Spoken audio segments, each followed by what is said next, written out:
అష్టావక్ర మహర్షి జనకుణ్ణి విక్రిస్తున్నాడు. జనక, నీవు గృహస్థువి, రాచరికపు వ్యవహారాల్లో చాలా బిజీగా క్షణం తీరిక లేకుండా ఉంటావు.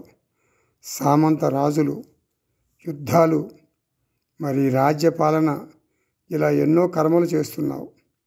ఇంకా ప్రాపంచిక వ్యవహారాల్లో తలమునకలైపోయి ఉన్నావు. ఇంకా జనక, ఇంకా నీవు అజ్ఞానంలోనే ఉన్నావని నేను అనుకుంటున్నాను. నువ్వేమంటావు? అప్పుడు జనకుడు ఏమంటాడు? నేను గృహస్థ అయినంత మాత్రాన, లౌకిక వ్యవహారాల్లో బిజీగా ఉన్నంత మాత్రాన నేను సంసారిని కాదు గురువర్య. నేను అన్ని వ్యవహారాలు చేస్తున్నాను, కానీ నా ఆంతర్యంలో ఆత్మ అనాత్మ వివేకంతో ఉన్నాను. నాలో అంతర్గత పరివర్తన జరిగింది. ఉదయం పూజ కూడా నేను చాలా చక్కగా చేస్తాను. అంతా పాత్ర పోషణ.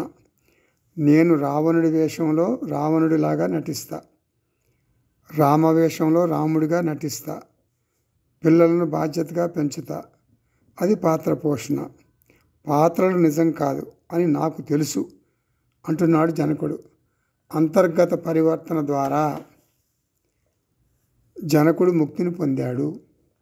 సన్యాస దీక్ష తీసుకోలేదు, కాషాయ వస్త్రం కట్టలేదు.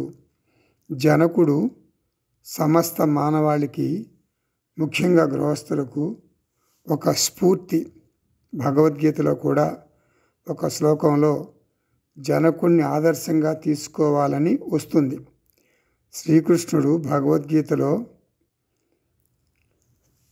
అర్జునుడితో ఇలా అంటాడు, నాకు ఈ 3 లోకాల్లో పొందవలసింది ఏమీ లేదు అర్జున, అయినా నేను నీకు రథసారథిగా కర్మలు చేస్తున్నాను.